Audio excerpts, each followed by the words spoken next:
Yo, yo, yo, yo, yo, ladies and gentlemen, welcome to another SportsHubb Central. I am your host, Chad M. Today we are going to be discussing the Hockey Hall of Fame inductees, as 4 players had the great honor today, all led by Joe Sakic, Matt Sundin, Adam Oates, and of course the most controversial person put in, Pavel Bure. We'll start right at the top here without even a shadow of a doubt. No questions whatsoever. Joe Sakic, an all-time legend, 9th in all-time scoring, has won multiple cups, has won an MVP, is the only player in NHL history to have scored 100-plus points in 3 different decades, the 80s, 90s, and 2000s. We can put him aside right off the bat.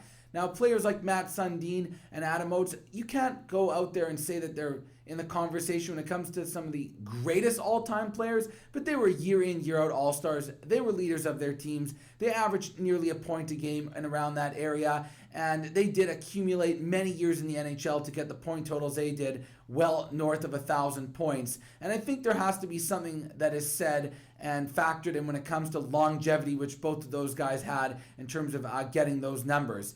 Now, when it comes to Pavel Bure here, I really have my head shaking here because I just don't understand how someone can be put in the Hall of Fame when they don't even have their number retired by a specific franchise. And I'm calling you guys out in the city of Vancouver, the town where I am from, the team that I support. How on earth do you have numbers like Stan Smyl and Trevor Linden raised to the rafters, but not Pavel Bure when he accomplished more than those 2 guys did? I don't care if they were nice guys. I don't care if they were leaders and they were community service boys. The bottom line here is when it comes to putting numbers up and considering Hall of Fame, it's all about what you do on the ice and should not be factored into what's going on off the ice, which I think Vancouver fans in general put too much stock in.